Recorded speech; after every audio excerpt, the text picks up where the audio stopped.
before I was interruptedly rooted by the wife. She caught me at Myers because I was gonna check Pokemon cards, and she knows I do freaking videos when I get out of work. Yes, I didn't tell her I didn't get out of work because I'm trying to get videos, and I don't like doing videos, my reading videos around her.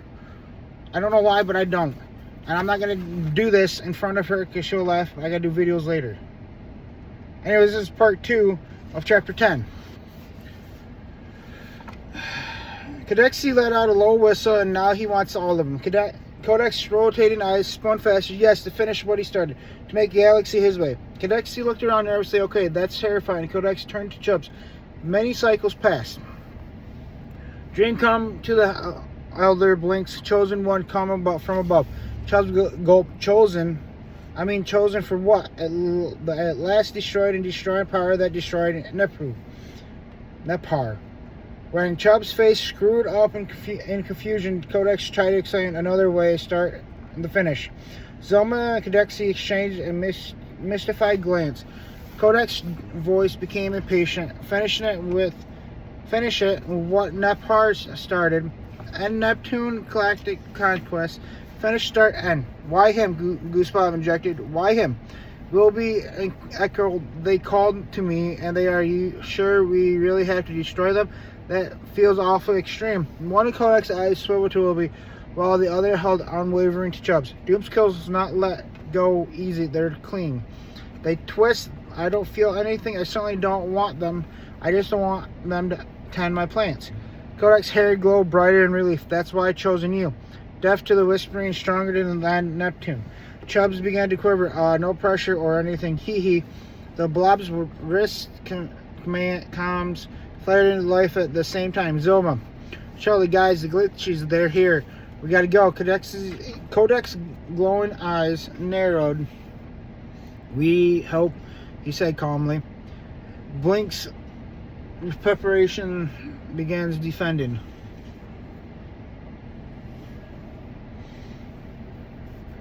Wilby grabbed at it eagerly. What is it? Glow sticks, of course. Codex explained, surprised that he didn't know what a glow stick was. You have them. Yes, if we did, my house would be built for them.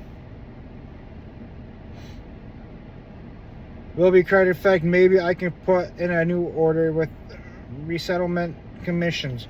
Guys, focus. We have to protect this planet, Codex. He said the glitches cannot get the Doomskills back, and definitely not King Neptune. Under any circumstance, he glanced at Goosebump, expecting him to crack up. Jesus Christ. At the word Doomskills, but Goosebump wasn't laughing anymore. Goosebump nodded. The blinks all rise. The glow stick high. Today back we fight. The cabin erupted into cheers. Before Kodexi could even ask them what the plans was, the blinks charged out of the room. On the way out, Codex paused because besides Chubbs and laid a hand on his arm. Remember, power feeds evil, and evil hates sacrifice. Wilby overheard him. Feed that makes me hungry. Yeah, hey, does anyone have snacks? Chubbs grabbed Wilby and pulled him along with him. And the others, he shouted a little. Trust me, you don't want to eat what they're serving here. A clock was ticking down until the Space Invaders arrived. Codex and his friend decided to use the time to test their glove blasters and makeshift targets that Goosebump was setting up. Cans, chunks of broken stone, whatever big debris he could find. Our blasters are pretty straightforward. If I remember my training, when I tried out for the blob forest back home, pulled back, top of the load, aimed, pulled the trigger to fire. He raised his glove and took aim at a dented metal sheet leaning against the tree. Let's see what you got, boss man. Goosebump shouted, his voice bursting with excitement. Codexi's gone home to life. Bzzum, The energy ball from the gun hit the target right in the middle and left in an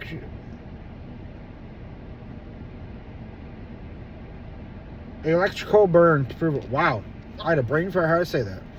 Whoa, let me try that, Wilby said. Jumping next to Codexi's zone covered her eyes, and Goosebump winced as Wilby pointed. The 3 branches fell from the direction. One laying on Goosebump's side.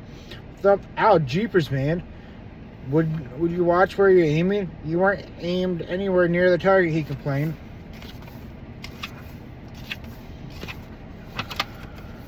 Sorry, Wilby. Well, truly feeling bad. I thought I felt a sneeze come on, and then I saw a cool cloud up in the sky. Chubb smirked. You guys think these gloves blasters are cool? Wait till you see this. He tapped Lobster's side. The plant bob beep and slid in his panels open with a satisfying whirl. Small cannons popped out, locking on the target, so that goose upside up.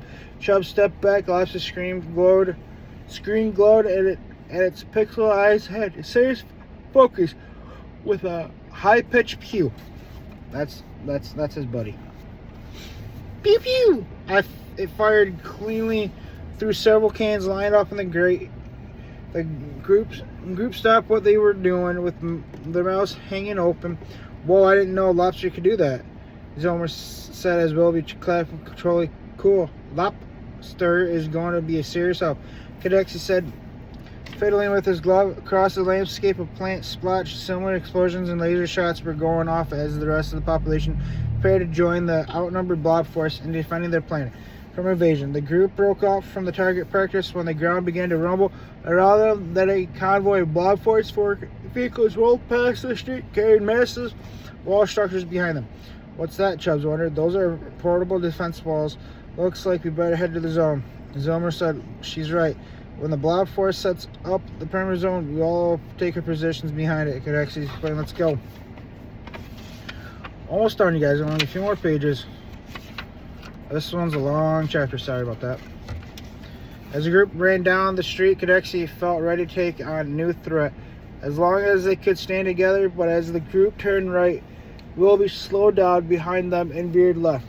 Make sure the wall is put over there. If we didn't, we don't have any gaps, yelled General Crabstone to a blob force soldier. Soldiers, you know the drill.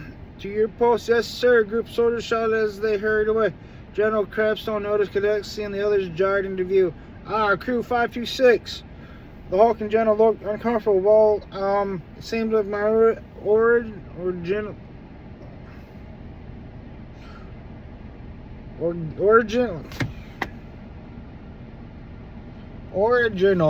original evaluation may have underestimated militarily validated of your intelligence assess.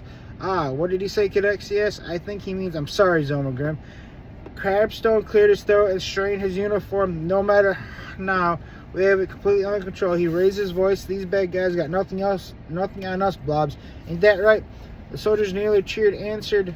Anyways, I have just the spot for all of you. Please follow me this way. Chubbs looked down the Lobster, whose leaves were trembling. Don't worry, it's all gonna be okay, he said as he clipped Lobster to his belt loop.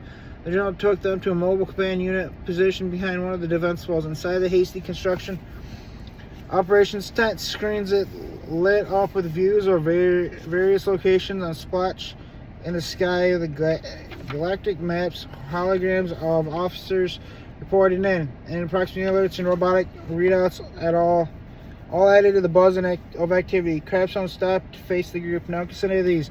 What did you call them again? Gloppies? Galaxies? No, sir, glitchies. The general adjusted the glasses on his nose. Now considering these glitchies are looking for y'all, especially need you to stay back here where it's safe and let us deal with them. I have a plan for some incentive negative. I cannot read certain words. Negociation. Whatever that is. Pointed the giant screen display in front of them and a small red dot moving toward their location. Looks as if your new friends are just about here. Remain calm. Blobs, we got this. Far above them in the sky, a black dot appeared slowly. The dot expanded as it drew closer to the planet.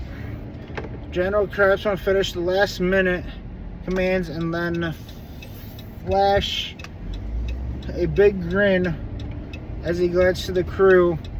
Want to see my negotiation tactics? Wow, I finally found out how I said that word. The crew nodded. Crabstone leaned forward. Ready? The blob force operator grabbed the joysticks near him. Crabstone's eyes narrowed. The operator aimed at the incoming ship in the sky. His thumb hovered over the red button on the joystick. There was a long, tense pause. Fire! Slam! A massive blaster hurled a ball of energy into the atmosphere that exploded just in front of the incoming spaceships. dot of the radar detected, it appeared to stop, then it turned around as if it retreated. I fretted. Now that's how you negotiate. General Crabstone shouted. Cadets see his crew and the whole blob force erupted cheers and excitement. The cheers died in their throats as the entire screen filled with red dots. It looked like it had broken out in a rash. Worst of all, there was a new enormous ship coming close behind. General Crabstone stared at the screen in shock. I may have miscalculated the effect of my negotiations. Crabstone slammed his fist on the control panel. Blubber blaster, hold fire. I repeat, hold fire. He was silent for a moment, thinking hard. I guess we'll go negotiations tactic number 2. Chubbs looked at Cadetsy and could hardly speak. Cadetsy patted him on the back. It's okay, Chubbs. Just stick together. Goose Bob interrupted. Hey, have you guys seen Wilby? No, I thought he was behind you, Zoma. He said. The group looked around concerned, thinking he had be somewhere nearby. The alien ships were in full view now, descending in organizing formation toward the surface of the blob's new home planet.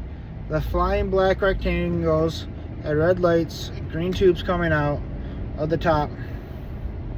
They slowed as they approached the planet's surface, hovering over the blobs down below. 10 feet from the ground, 5 feet, dense smoke bellowed as the first of many ships began to land. Fear gripped the population. They had never seen another ship besides their own in their entire lives. The blobs didn't make a sound. They merely waited for the ship, the doors to open. The glove blasters aimed and ready. The door of the first glitchy ship slowly opened. That's what it looks like. It looks like a tank. They ate a fish.